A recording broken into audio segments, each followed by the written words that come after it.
There we go. I want to make sure this is recorded because everybody's going to ask for it. I know I'll have to post it up to our private Facebook page. So Sean is the probably one of the most forward-thinking MLS directors in the country.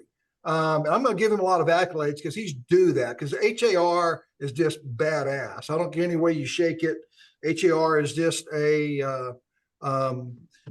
the biggest, baddest MLS in the country, in my opinion, that does things right by the agent. You know, when we really started changing think about the years here. I was chairman 2013. So 2010, 2009, HAR really started making a wholesale change, going from a broker-centric MLS to an agent-centric MLS. And, you know, what we found is that brokers don't use all of our tools, right, Sean?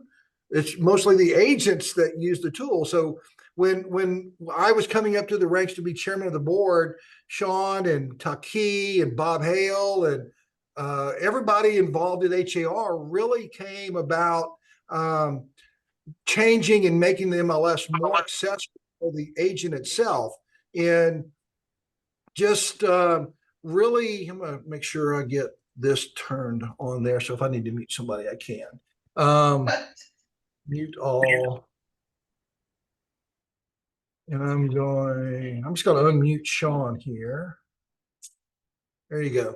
So just guys, what I want you to really understand from today's conversation is about what's going on with our MLS. How can you use it better? And as John and I just talked about in our call a while ago, it's about the tools in your toolbox that you choose to use or not use. So hopefully today, the things we're going to go over, Sean and I kind of put together a little itinerary. We're going to talk about fraud, which we just talked about.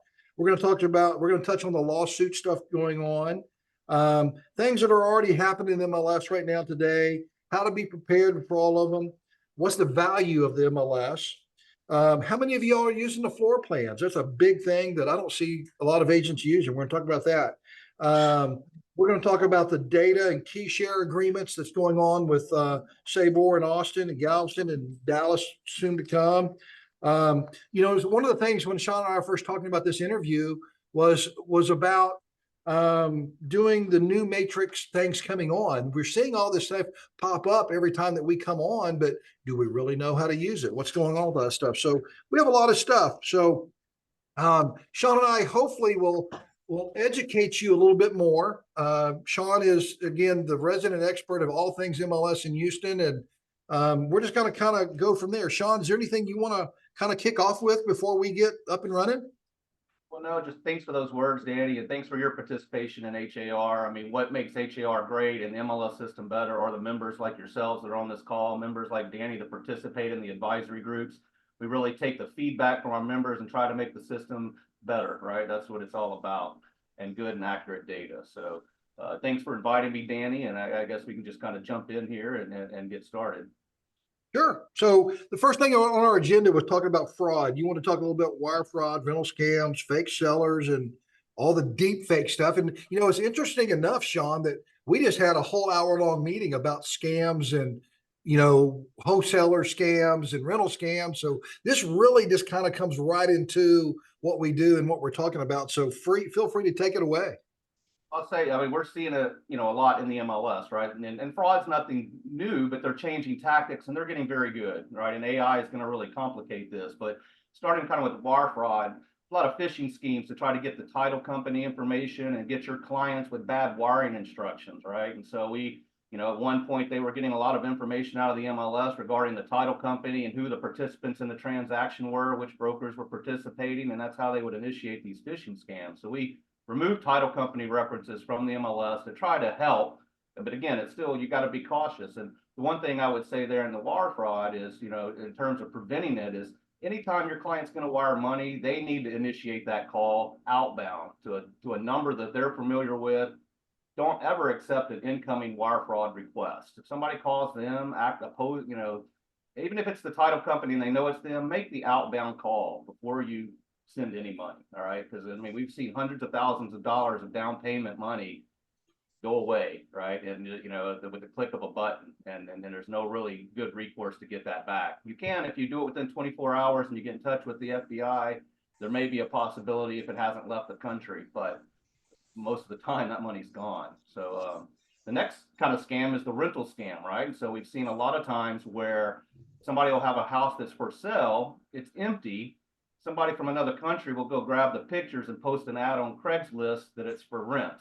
Okay, and so you know somebody will show up and put a a big deposit down, first month's rent, and start moving in before they ever realize that it's a scam. In fact, just last week I had our new MLS advisory group chair. He got a call at 10 o'clock from a ring notice from one of his clients. He showed up at the place and there was a family moving in, and they had put substantial money down and thought they had a lease, and they were moving into the house only to realize that no, this was a fake lease. So the thing I would say to prevent these types of things, and this might help for other things, is a Google alert. All right, so you have to get a Google account, but what I would do is set up, every client I have that has an address, 123 Main Street, or 10200 Memorial. I put that in as the Google alert so that anytime something on the website happens with that address, you get an email, a notification. So if it gets listed on Craigslist and you're not aware of it, you'll get that alert. So it kind of helps keep track of that property, whether you have it listed or not. Maybe it's a client you want to work with, and you just, it's a good mechanism to kind of help prevent that kind of scam. All right, nothing's foolproof, but these are just some tips to kind of help. Go ahead. We had a question just pop up about how they're accessing through the super box. Rebecca, they're not. That's the big problem. These people are just going to the house, and they may put their own combination lockbox on the front door. If you have the listing and you're not going by checking it on a regular basis and it's vacant, and all of a sudden there's this combination lockbox, and people are bypassing your Supra, which Supra is the most secure device in the world. I don't think we've ever had a break into one of those things. So it's just how that's happening.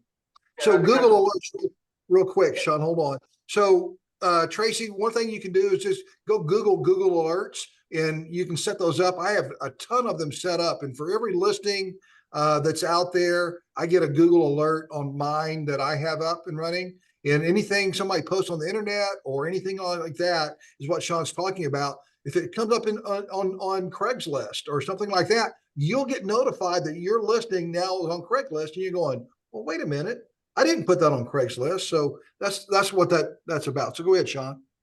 Yeah, and that's a good point she made about the Super. I mean, that's a good way to protect yourself as well. Use a Super, right? Only licensed agent with keys can access it. A lot of this fraud is committed on lock boxes, or they don't have a box on it, or they're using a combo box, and there's no way to track it. So that is another good prevention, is using a Super box. The most recent types of fraud we're seeing are fake sellers, okay? And they're getting really clever with this, okay? And so I mean, there's been a number of times where a homeowner will call our office and say, hey, I see my listings on HAR.com, but my house is not for sale. So we're like, okay. We call the listing broker, the listing agent, and the listing agent thinks they've got a legitimate listing agreement. Yes, they didn't meet the seller because they're overseas or they're out of town, but they can, the seller's provided a fake ID that looks legitimate. They've got escrow companies, ready to help do, fake title and escrow. And so, to the listing agent, they think they've got a legitimate listing. They put it on HAR.com, they signed a listing agreement, and they're excited to sell that property. And then we contact them and say, no, you really don't have an agreement with the actual seller. Go double check that, right? And so they do, and they're thankful that, okay, we didn't go through with this. But there are times when it does transact. And these are largely lot listings, okay? So they're vacant lots typically. There are times when they can even get the deed transferred into their name, and that gets scary. They don't even use a fake name. But so if the seller is like unwilling to meet you in person, and you've got some reservations and your antennas go up, it's probably time to kind of dive a little deeper into that, right? If they're looking to accept a low ball and they want to get the deal done quick, that's another indication. But I saw in the chat there, Forewarn. That's a new product that we've rolled out that, if you're not able to meet that person, you don't know the person you're working with, even if you do meet them in person, you can use Forewarn to kind of help gain some insight, kind of an identity authentication type tool. It gives you a background check, ownership history, criminal history, just kind of really ties in that phone number of the client you're working with to make sure it's who you're really working with. Okay. And so, Right. Sean, you talk about the fake sellers, and that's a big problem we have. You and I have talked a lot about, fake listings, and I report, a couple hundred a month on, and Sean and I go on and on. Most of them, there are apartment complexes that somebody's just generating leads from. So that's another whole story. But guys, best practices if you have a seller that's overseas or you've never met, a best practice would be to get a copy of each person's driver's license and or passport and have a copy of that and upload it back into Workspace or Back Agent to have that documentation. And here's what happens to happen in Texas is that the deed must match the people on the contract. So the people's names have to be that. And if you have a copy of the driver's license from both people, could they be fake? Maybe, but there's ways that we can start playing with that. And you look at go to Forewarn and start typing in that phone number. Hold on a second. There we go. And so you start typing in that phone number and you find out, oh, that's not that person's name. So maybe that is, let me get rid of that. Hold on. So maybe there's a way that we can all learn a best practice of doing that is start asking for those IDs and don't be afraid to ask for them. If they're not willing to have proof of who they are, maybe you need to be pressing a little bit harder, or maybe you need to just fire that client. If they're not willing to prove who they are, I think that's imperative to do that. So go ahead, Sean. yeah, and I would say, try to get a Zoom call with them. If they're unwilling to do that, you should definitely be, concerned. And so, because typically they won't do a Zoom call. So that's really all I had on the frauds. Just kind of be alert. If it looks fishy, it might be. So just kind of do your due diligence there. So when you guys see stuff that it's fake, you can go into the MLS, and if it's on the MLS and your clients have called you, say, hey, I didn't put that on there, and they're friends of yours or the people, you can go up there on the very top of the MLS page. There's a golden triangle and say report, and you can report that to the MLS, and I promise you, the entire department of the MLS department will go look into that report that you just filed. And it's anonymous. The person the MLS knows who's reporting it, but the person who reported it about the MLS doesn't know. So you can report stuff all the day long. And trust me, I report quite a bit of stuff. So that's a good thing. So Sean, go a little bit deeper into what Forewarn is and because I really want our agents to really understand the power behind what that is, because we didn't have that forever. Now we do, and the power is such a powerful tool. We haven't had it a while, and members have been asking, and we contemplated. It's a very expensive tool, so we're paying a lot of money, but it's part of a member benefit. It's no cost to our members. It's free. It's a mobile app basically. If you go to the member only portal of har.com. Here, I'm going to share my screen real quick, Danny, because I want to show you how you're going to have to enable. Let me see. I think I have to allow you to do that, maybe. But let me see. But the product basically, did it allow you to try to share? What did it say? Says host disabled participant screen sharing. See, stop, pin, spotlight, make post. There we go. Let's do it this way. There you go. Try it now. Looks like that's going to work. Let's see here. Let's see that. See in the members only portal now? Yeah, it looks like you are. Yes. Okay. What I would say in the members only portal, anytime you're looking for something, we've got a menu item over here with 300 things. It's hard to find a lot of the stuff, but this search will find anything in that menu. So I would come here if I were looking for anything. If you want to look at Forewarn, and it'll kind of pop up and give you some information. So this takes you to the Forewarn. You can learn all about it right here, what it does, what it doesn't do, and you can click here to get started and sign up with them. Again, it's no cost. And we got a lot of positive feedback. You basically put the phone number in and it's going to give you back, information, financial information, criminal history, verify what property, vehicles they've owned in the past, and even, reverse incoming calls to verify that prospect when they call. And so it's really a big safety feature as well. And this is something, we were considering making only a platinum tool, but we thought, safety is in the best interest of all of our members, and it's available as a standard feature for every subscriber. So that's something we have over 9,000 agents that are already taken advantage of it, subscribed, or using the product. And unlimited number. Sean, I had a friend of mine in Arkansas, Beverly Carter. Y'all may remember that name. I served with her at NAR back in 2013. And she was a very good realtor, but she was the Arkansas realtor that was murdered. She got a call on property desk, and a guy called and said, "Hey, can you meet me at this house? I know it's vacant, but I really want to see it. I'm a cash buyer." She went there, and unfortunately, she was murdered by the guy. He was convicted, but had she had this forewarn and was able to put in, because this guy had a long criminal history. If she would have had that forewarn app and was able to put that in there, Beverly would still be alive, in my opinion, because she would have said, "Oh, red antenna's going up," right? So, guys, if you don't know somebody, don't go. Right. Real simple. Make a phone call, tell somebody where you're going, call me, call one of the other managers, call another agent. Don't go alone. If you don't know somebody, and we're talking about realtor safety here and fraud and all that stuff. Guys, it's up to you guys to be proficient in self-defense and let your mind be the first part of that self-defense mechanism, right? So just keep that up and running.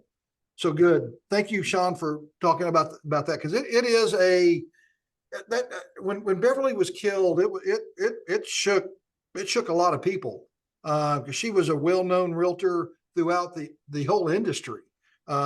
She served with me. I want to say 2012 when I was chairman of emerging technologies for NAR. She was my vice chair. So wow. I knew her well. It's crazy stuff. So. And Danny, question on accuracy, and I'll say, look, it's not 100% accurate, right? Nothing is when you're using big data like this, but it's a good tool. It's a good start.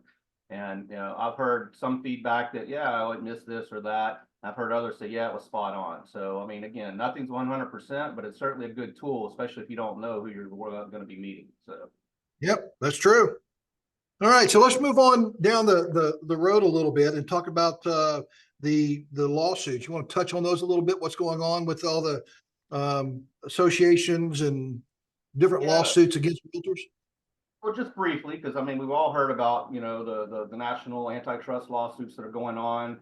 NAR recently had a jury trial judgment against them for 1.5 billion that could be trebled into the 5.5 billion. And so as a result of that settlement, or not the settlement, but the jury verdict, been a lot of copycat lawsuits filed around the country, more than 20. There was just a new one this week in Utah. And so, as you probably are aware, there's been two of these antitrust suits filed in Texas. And so Houston HAR, along with a number of other big associations and MLSs, brokers and teams have been named in those lawsuits, and we're working through those today. So at the heart of these lawsuits, and also the DOJ is very interested in this, is how buyers agents are compensated.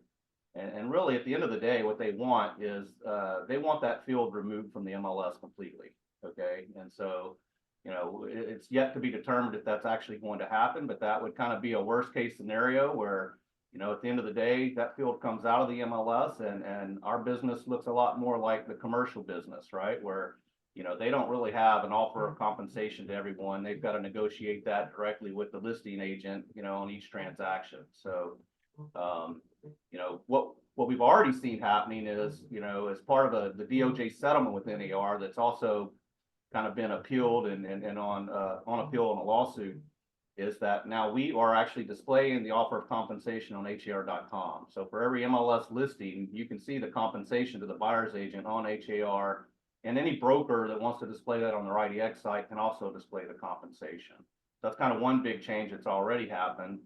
The other one is now, you've always been allowed to put 1 penny as an offer of compensation, but you had to put something, right? We never set what it is. There had to be something.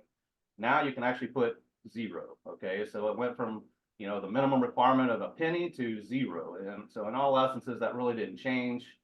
But so the field's still there. You can still offer compensation, and most agents do, but there's going to be more and more pressure, from sellers, especially as they keep hearing all this stuff in the media. I mean, this lawsuit's been on, every national news media for the last 2 or 3 months. And so I think, a lot of agents are having a tough conversation with their clients about these lawsuits. What's it going to mean at the end of the day? So, what we're trying to educate agents, especially on the buy side, is just be transparent with your client on how you're paid and kind of explain that process.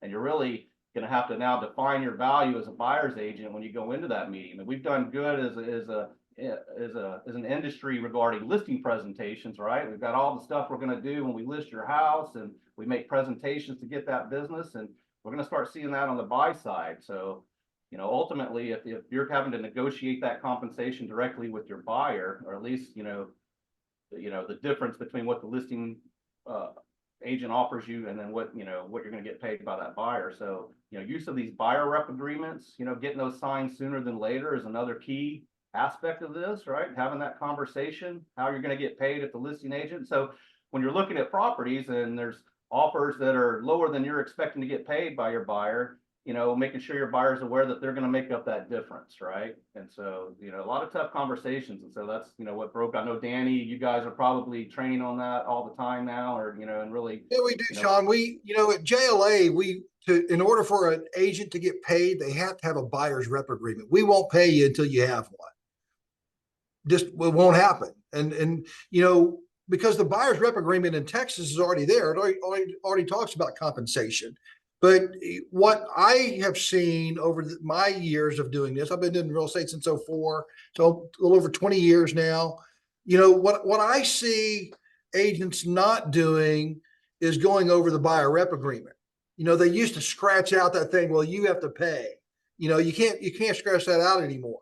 And I think once the lawsuits are all settled and all that's kind of moving forward, I assume that the buyer rep agreement in Texas will become more stringent and more enforceable. Right now, courts, they're enforcing it. We had a huge lawsuit 5 or 6, 7 years ago with a big company here in Houston, and were signing 1 and 2 year buyer rep agreements, and they were going in finding people on the county records that bought a house, and they'd go sue them and they'd win. And so if you have a buyer rep agreement in the state of Texas right now, you're going to get paid. That's because Texas is starting to really enforce that. And, so who's coming after who? That's going to be the big deal. So you have to have a worth and value. Y'all know I just wrote my first book on listing presentations. I'm working on one right now on how to do, how to really work on your buyer rep agreement.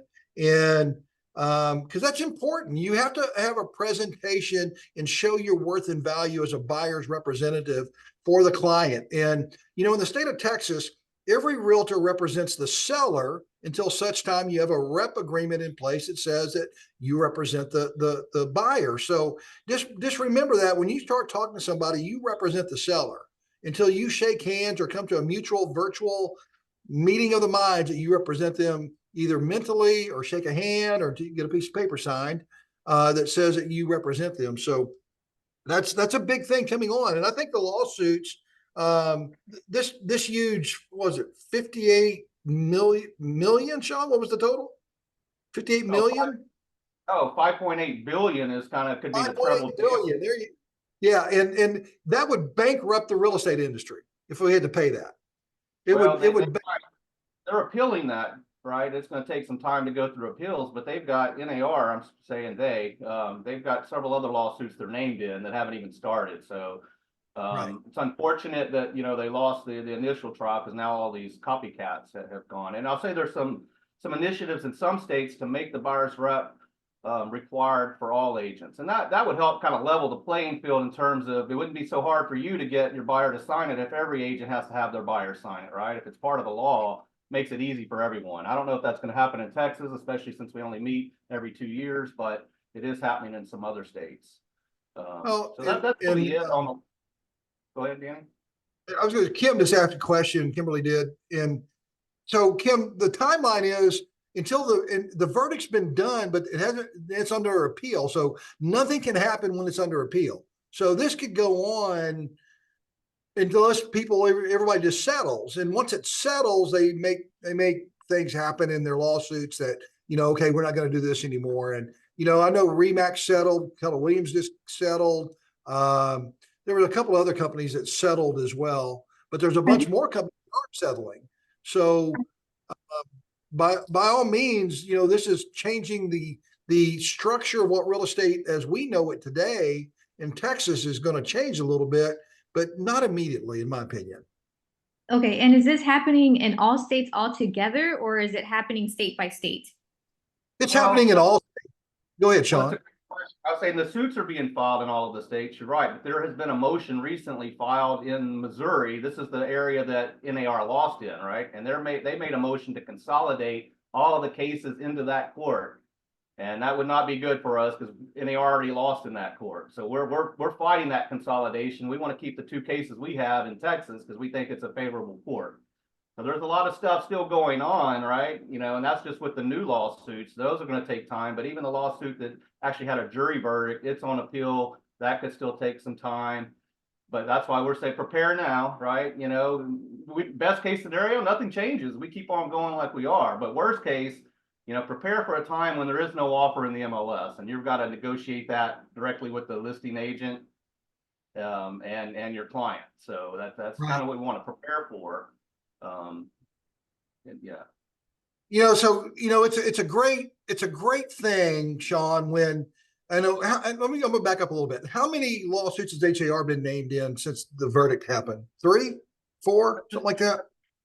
Got 2, and it's the same plaintiff in both of them. We're actually getting those 2 consolidated into one for Texas.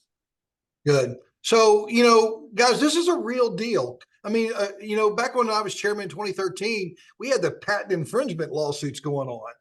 I mean, that was scary back then because people were saying, well, you can't use IDX because we own the patent. And the judge finally saw that was BS and threw that out. And, but I suspect there will be a meeting of the minds between all of the people in all the MLSs and all the realtors to make some wholesale changes, which might need to be made. We got to kind of move forward with all the stuff going on. So the lawsuits maybe are a good thing to help us evolve in our industry a little bit. So that's good. So Sean, let's move on to the next topic a little bit. Does anybody have any questions about the lawsuits or anything else that we can answer before we move on? All right. So what's going on? We already talked about MLS offering zero compensation, display compensation on HR.com. You talked about that. Talk about being prepared, guys. You have to be ready to have that conversation with your client now. Before this lawsuit, everybody just kind of signed the buyer rep agreement without even no threats found. So just be prepared to start talking and going over the buyer rep agreement with your clients, because now your client will sometimes have to pay your commission. And we don't know what that's going to look like yet, because right now FHA doesn't allow it, and neither does VA. The buyer can't pay your commission. So there have to be some national changes that have to happen. And if the DOJ, this could all change on the next election, what the DOJ is going after.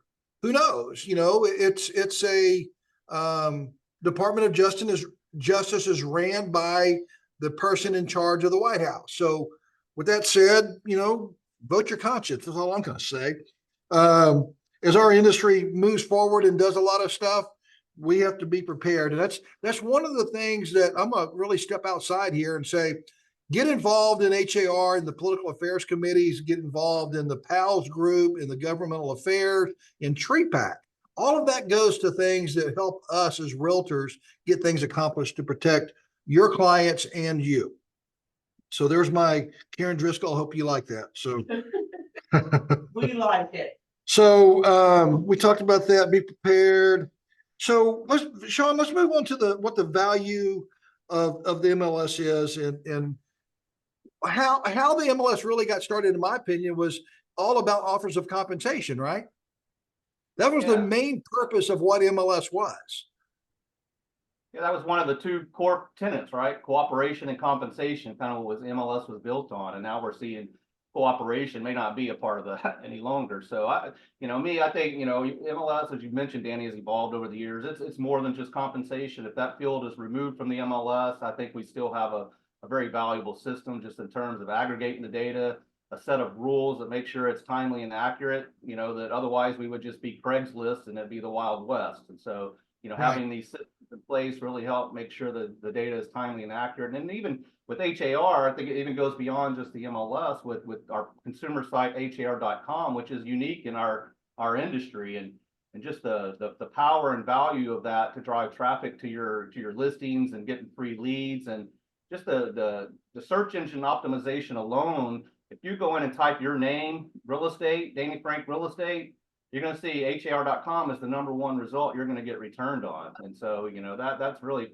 powerful for agents and sometimes taken for granted. So, we've got the ability on HAR.com. Agents can do a blog post. And if you do the blog post on HAR.com, you get that SEO. So when somebody's searching Google for that type of content, it's going to surface, right? You can make the greatest content in the world, have the best website in the world, but if nobody is going to find it and get there, and you're not going to surface in the Google rankings, it's all for naught, right? You're just spending a lot of money and time. So kind of taking advantage and riding on the back of HAR.com by posting your content there can help. There's also kind of this question and answer community feature that we have where consumers ask questions of agents, and then agents can go in there and respond. Again, that stuff surfaces high on Google ranking searches when when consumers ask a question on Google and that answer surfaces up. Potential leads for you. These are things that buyer agents can do, right? You don't even have to have a listing for this stuff.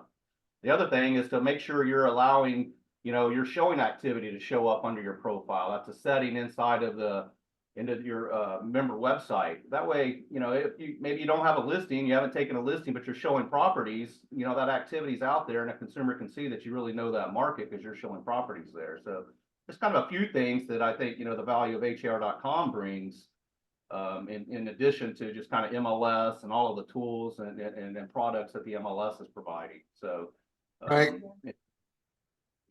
Sean, one of the things we started 2012, 2013 through the technology committee, brought it into HAR to the MLS division, was the Q&A section of our back end office in HAR.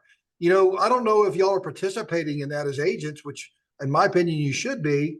That there's a question and answer. There's consumers go there every day and ask questions.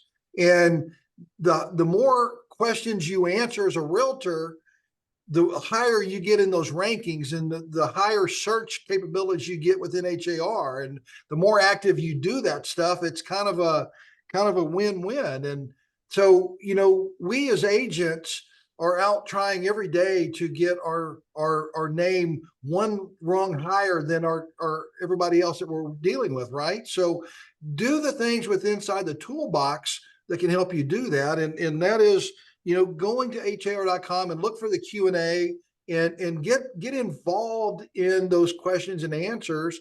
And you'd be surprised what that SEO ranking through HAR, the most powerful MLS website in the country. I don't know if anybody, Sean, correct me if I'm wrong, does anybody else have a higher more effective public facing portal than HAR? No, there's really not a close second. Utah has a pretty good website, but we're the only local that beats Zillow. When we look at the listing detail views each week, we're like 53% of the detail views, and Zillow's at like 37% in our market. So, like I said, the only market that does outpace Zillow. And yeah, so the other thing I would say outside of HAR as well is making sure your profile is on homes.com. Now, Homes.com has been around for a while, but they recently got purchased by CoStar, who owns LoopNet, And another big, I can't remember the other commercial, but they also own apartments.com. So you probably remember seeing all the Jeff Goldblum ads for apartments.com. Well, now they're investing hundreds of millions of dollars into homes.com. They want homes.com to outpace Zillow. And so I don't know if you saw, they spent over $4 million just on Super Bowl commercials. So they've got a plan to be advertising everywhere. So I would say, make sure you got your profile there so that you're seen on that site. The other thing is just on Google, make sure you have a Google business page. When somebody Googles for real estate, you want to show up there and you can get reviews there. I mean, that's a very important spot. I know when I search for contractors, anything I'm doing, I search Google first and I'm looking at the Google business reviews. So that's an important, I think, place to be. Yeah. So, if realtors outside of Houston, one of the things that I think we started this, Sean, when I was chairman, was the public portal for realtors to go claim their profile on HAR. And what that allows you to do, because one thing most people don't know about HAR is that HAR provides all the MLS data for the whole state of Texas to TAR, to the Texas Association of Realtors. Now, I think they're called TR. They've rebranded the Texas Real Estate or Texas Realtors.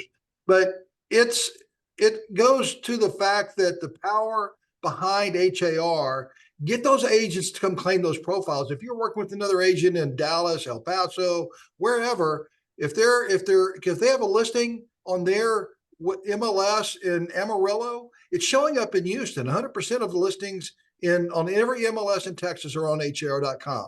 On the public side, I do these tools training every Thursday here in my office, Sean. And one of the things that we talk about more so than anything is the public side of HAR, and the power behind what drives that is our MLS, right? Mm-hmm. And I was just going to share one thing here, just to kind of, this might help put it in perspective here a little bit. This was in September. I mean, we're getting about, 3 to 4 million unique users. That's 9 million visitor sessions. This is just 1 month. This was September. 36 million, almost 37 million times listings were looked at. So yeah, it's important. And Danny, I think, as you guys expand through the state, making sure all those agents have a profile there, I think that is important. So this is kind of the stat I was mentioning, 53% versus 36% at Zillow. Realtor. We're working to add homes.com to this report so we can kind of see where they're ranking as well, since they're coming up. That would be cool. So let's move on. We're already 40 minutes into this, so I want to keep on running. Sean, talk about Cubby Casa and talk about the floor plans a little bit and what brought about that and how well it's being adopted. Yeah, well, the NAR consumer survey, I mean, when they identify, consumers obviously think floor plans are important, right? Right behind pictures and photo descriptions is floor plans. They see all these photos, but they don't know how they interact and the flow of the house. And so we did an initiative to provide tools for members to get these floor plans. Did a deal with Cubicasa. It's basically an app. Here, I'm going to show you how to get to it. And so,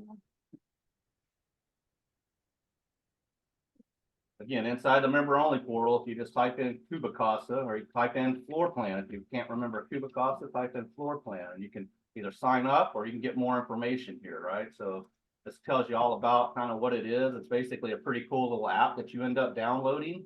You go into a house, you basically are filming the baseboards in one continuous video, you upload it, and within 10 to 24 hours, you get an email with a PDF of that floor plan. It's like magic. It's amazing how easy it is and how well it works. And so a lot of agents have been using it to generate those floor plans. And so it's no cost. When you do download the app, it does ask for a credit card, and that's for add-ons in the event you have a house that's over 5,000 square feet or you want to do appliances. They do have some add-on features you can purchase, but it is free for the basic floor plan and square footage measurements out of that. We've got a list of, here's some FAQs, some photography services as well. If you don't want to go take it yourself, there's plenty of photographers that are providing floor plan solutions. And the one thing we're doing is that if you do a floor plan and you upload it to Matrix as a PDF, then we are now displaying it on HR.com. You'll get an icon on the main picture that says floor plan, so consumers can click. So we're trying to really promote those floor plans, the use of those floor plans, and get them out to consumers. So I just want to, remind you, take advantage of that.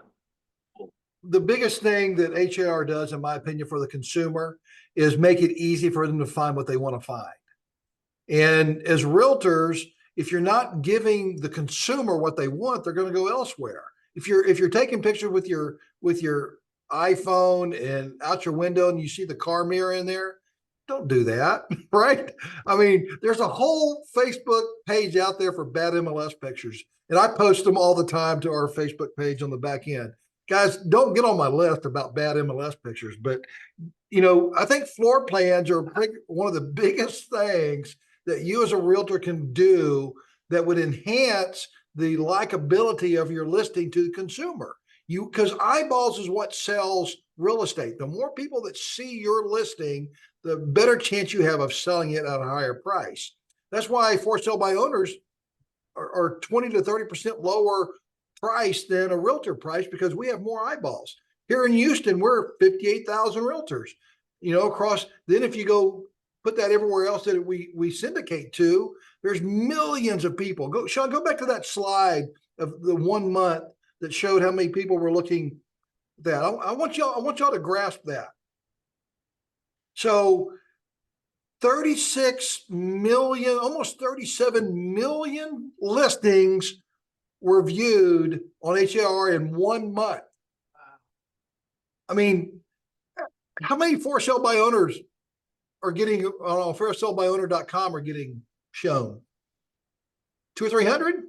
Just saying, so you can take these stats from your MLS and show them to your clients. This is why you're hiring me, because I'm the pro. I'm going to get it to 36 million people per month. How many people are you going to get it done to? So good. So talk to us about showing time and what brought that on and how well it's being adopted here in Houston. Yeah, so it's showing smart, right? So Showing. Got a little slide on that too. Let's see. They're showing smart. We've had, over 2.3 million showings kind of booked and confirmed through that app. Again, this is another, member benefit. It's free to all MLS subscribers in Houston. If you've got it's a full man call center that's going to make the appointment for you, or if you want to make the calls yourself, you can put your phone number in there and just use the software to kind of help facilitate these appointments. So, we're doing about 80% of the market, 80% of the showings are going through Showing Smart. It's been well received. This was developed in-house by our technology department based on input from realtors. So this was built by realtors for realtors. Right. It's been very popular. One of the most popular things we've done in quite some time. And, and some brokers still, they may have national deals and they choose to use Showing Smart. We still support that. So you can make an appointment when you're in Matrix, you go to make that appointment. It'll facilitate it whether it's Showing Time or Showing Smart. Okay, and so we work with both systems. But again, I think Showing Smart, if you're not using it and you're paying for another service, might be something to consider. It's included in your. Guys, if you're paying $40 a listing, just stop. It's free from HAR. It's in my opinion, it's a better tool because it's integrated more into your MLS. It's a deal. So we can run forward here a little bit faster. So let's talk about the data share agreement, Sean, and why that's important to Houston realtors and what's the benefit there. Yeah, well, really, so Sabor is the first. San Antonio is the first one we've done this with, and all of their data is in Matrix. All of our data is in their system, and we also have what we call auto cooperate key share agreement. So your key automatically works in San Antonio. You can go show a property there. Obviously, you need to make an appointment with the listing agent, confirm that before you do that, but you can enter into their boxes. And really to get, why is it important to get the data into Matrix? Well, now, one, maybe referrals out, but two, now you can actually do a little bit of analysis. You can do a CMA inside of our system, and you've got the comp data from San Antonio that you can actually provide, valuable comps, right? And do a CMA where before you couldn't. Also, all of our platinum tools now, it kind of, that data is now feeding into it. So if you wanted to use Cloud CMA or a product that we offer, now the San Antonio data is in that product for you to be able to utilize. At the same time, we're working now with Austin. We've done the key share. So your key now works in Austin. You can go access their boxes automatically now. We're working on the data share piece of that. Hope to have that by third quarter. And so it'll be just like San Antonio. Their data will be in our system and ours will be in there. So, theoretically, if you had an Austin listing, you could put it into our MLS and it'll show up in their MLS, likewise. And then the last one is Netris, right? They're the North Texas Real Estate Information Service. They cover the Dallas-Fort Worth region, a huge MLS.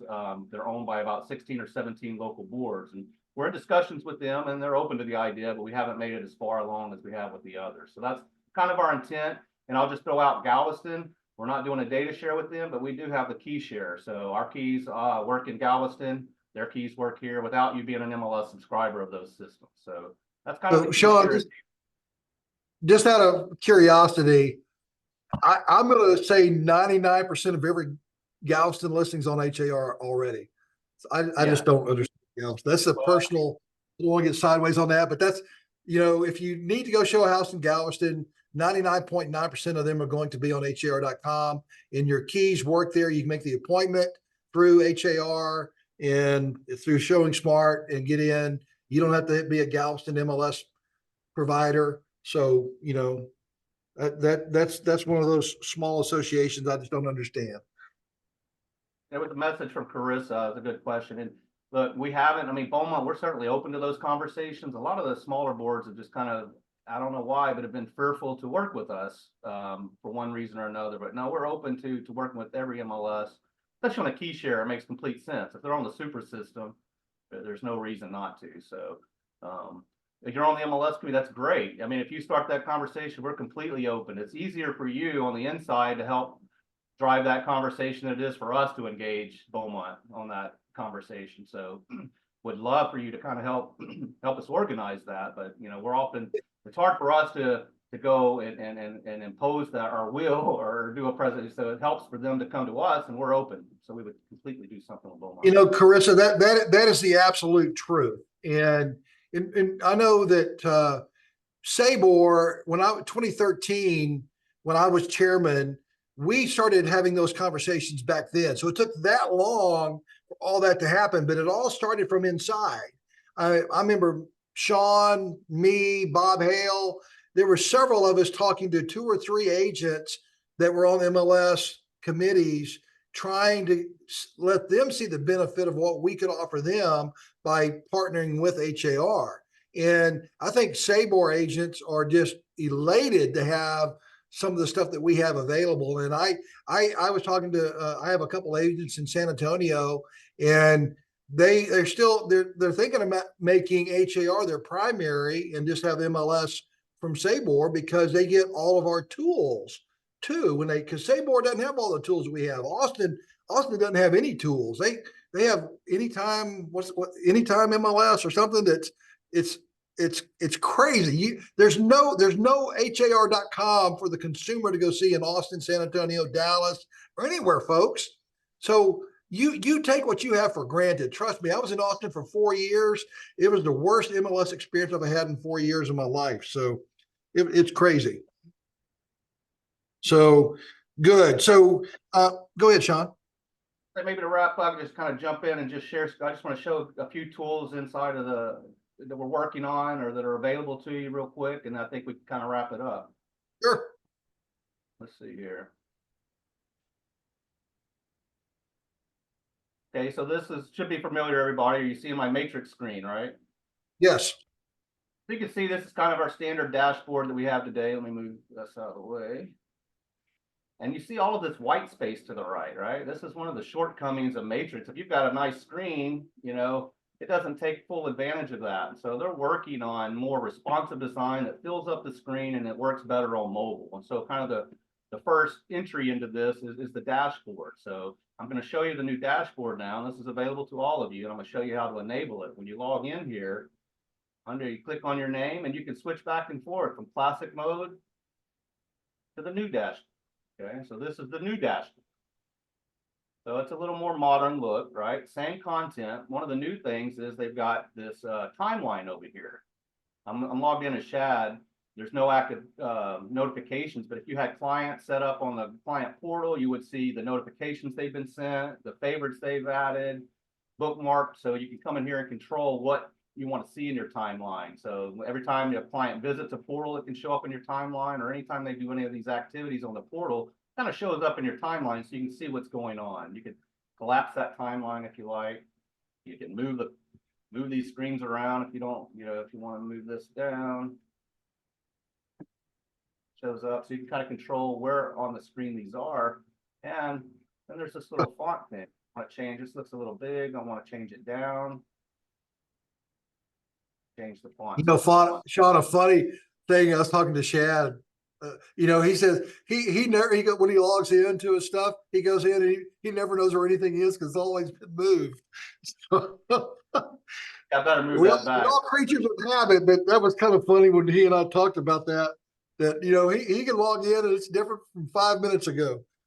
Good. So I'm going to turn off his dashboard, but that's it. It's pretty basic, but the idea is that it's kind of, you see it took up the whole screen now. You don't have all that white space here. You know, some people think, well, that's kind of big. Wow. So, you know, there is the option to kind of move that down to a smaller font if you choose. So, you know, they're also going to be working on a search that's similar, right? So a search that takes up the whole screen and has the map and the results and the photos kind of all on one page. So that's going to be later this year, one of the big pieces. So the other thing I wanted to show you guys while we're in here, I'm going to turn off his dashboard so when he comes back, it will be what he's used to.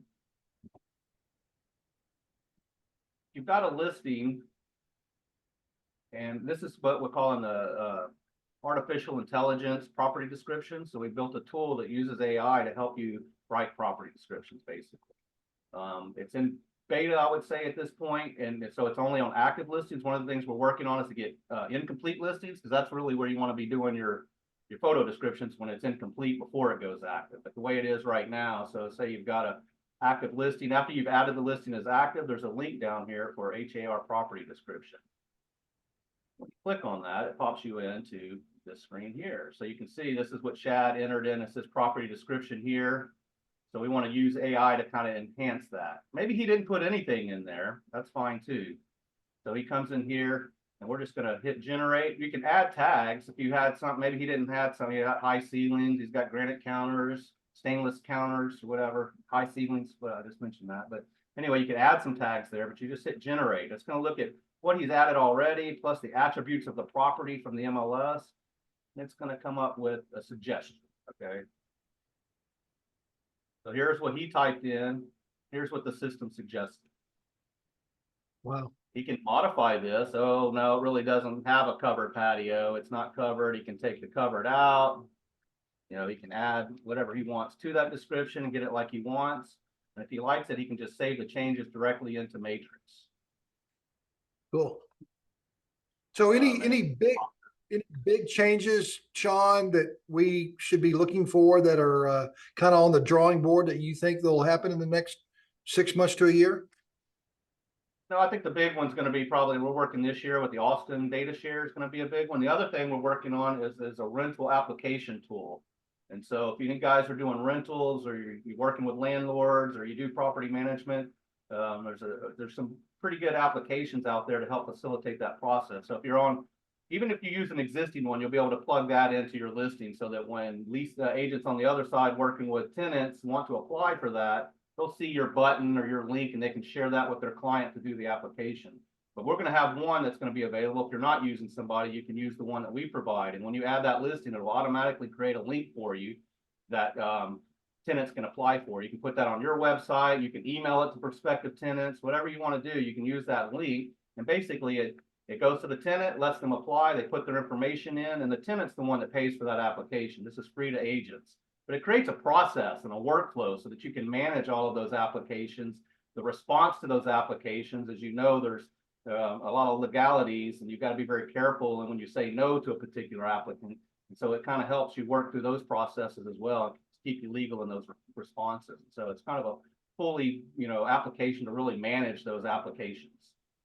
Sure. So that's a great tool, Sean. And I see Tracy's asked a question about the CRM. Tracy, that's really more into the technology side of what HAR is not so much on the MLS. And I'm on the technology task force as well. So, it's one of the things that I know last year and the year before, we've been working on the CRM for almost 2 or 3 years, right, Sean? And so it's a great tool. It is available now to HAR members. It wasn't available for everybody at the very beginning, but it is available now.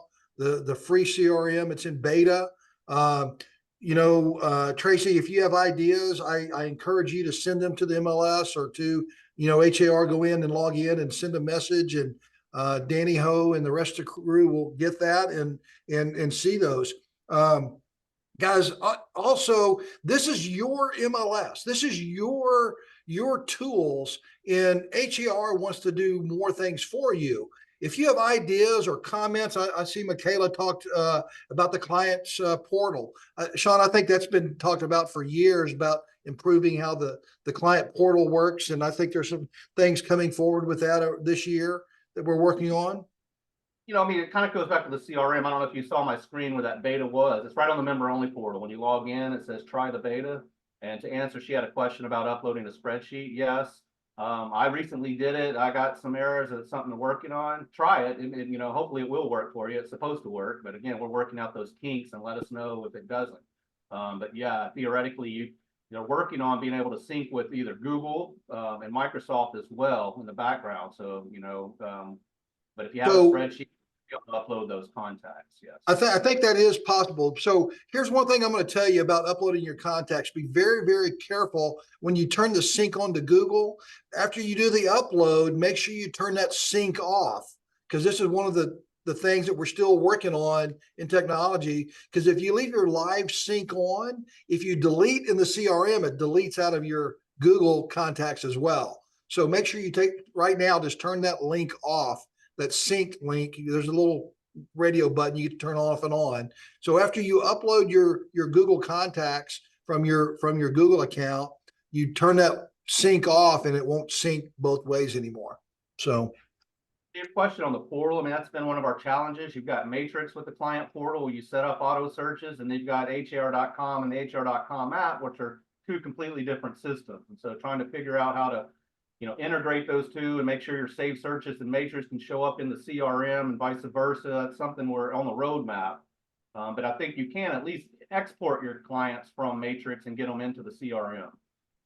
Yeah, I before you go, Sean, I know you got to go shortly. I think you had another meeting. I wanted to show you guys one thing. Just let me hold on a second. I'm gonna get to another page, and I want to just go to HR.com. I got to pull it up first.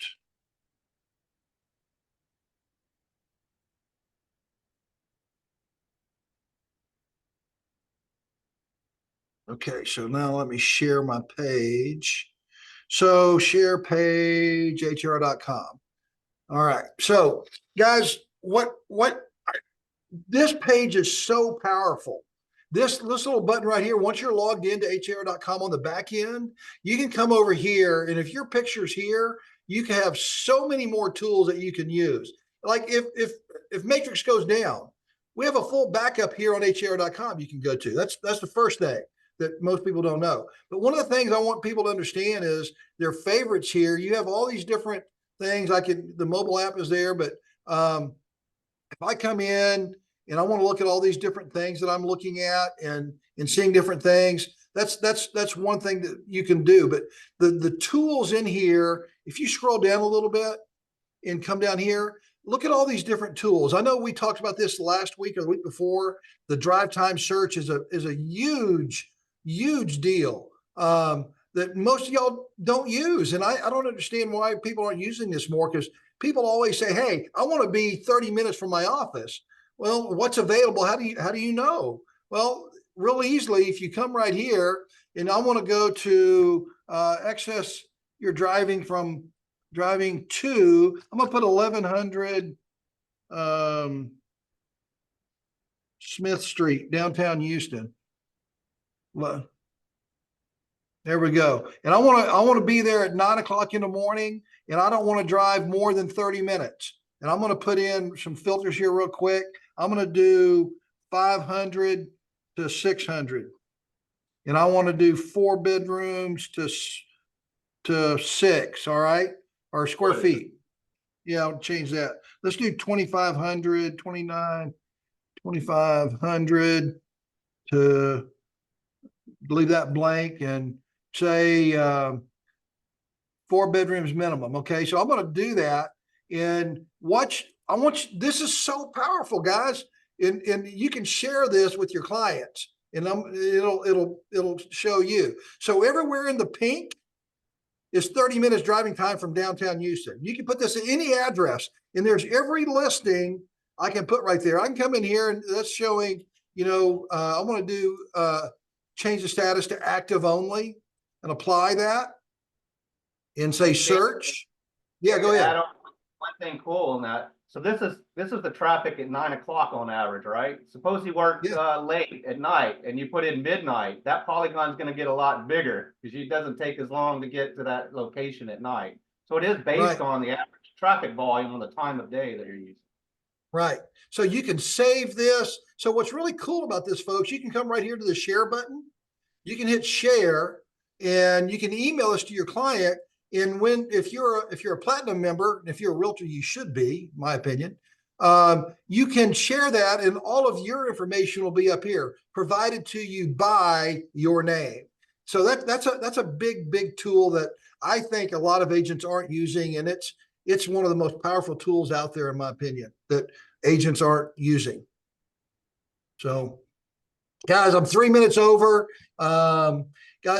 Here in my office, I don't do them Zoom a lot because it's hard to do a Zoom training class on HAR tools. But here in my office, every Thursday at 10:30, I do an hour and a half coaching, mentoring on HAR tools. You're welcome to come by the office any Thursday. I haven't posted up on the back agent training page, so feel free to go there. And if you're coming, please tell me you're coming, because if we get 30 people want to come to one of the training classes, I only have room for about 25, so it makes it tough. So we'll make all that happen. Sean, any passing words or any ideas, the thing that we need to do that would change their ideas of what's going on with us today before we go? I don't know. I just think, just hang in there. I mean, we're in a tough market. 24, we just put out the January numbers yesterday, and it was positive, but we're comparing to 2023, which was a down year. So, you start seeing the numbers, it's going to look positive territory or kind of flat again, compared to a down year. So it's going to be, with inflation's not really, seems to be lingering, and interest rates are probably going to hang around where they're at. Just hang in there. If you make it through this year, it's only going to get better, and when we're, as an industry, are going to make it through these lawsuits. We're going to come out the other end. There may be some changes. It's going to be costly, but transactions are still going to happen. People are still going to buy and sell real estate, and they still need a good realtor. So I think it's all, in the end, it's going to be a positive. I'll before we go, there's just one thing I want to say, guys. If you have ideas or suggestions about HAR in the MLS, what we need to do or change, you can go to member services at har.com and send an email. Or is there a special MLS email, Sean, they should use? There's a, inside of Matrix, the top right, there's a button that says feedback.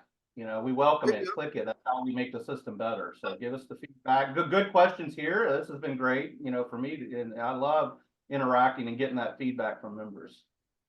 So guys, if you have suggestions or ideas, don't keep quiet. Go make those things. So, and again, with respect for all of y'all's time, I want to say thank y'all from the bottom of my heart. And Sean, thank you for the willingness to come on and talk to our agents. And I'm going to take this and put this up to my YouTube channel. It'll get 4,000 or 5,000 views, I'm sure, pretty quickly. But I'm also going to put it back on our Facebook page for our private Facebook page, so all of our JLA agents can see it immediately. So Sean, thank you for being a friend, and thanks for attending our training class today. Thank you, Danny. Thanks. Y'all take care, guys. God bless. See ya.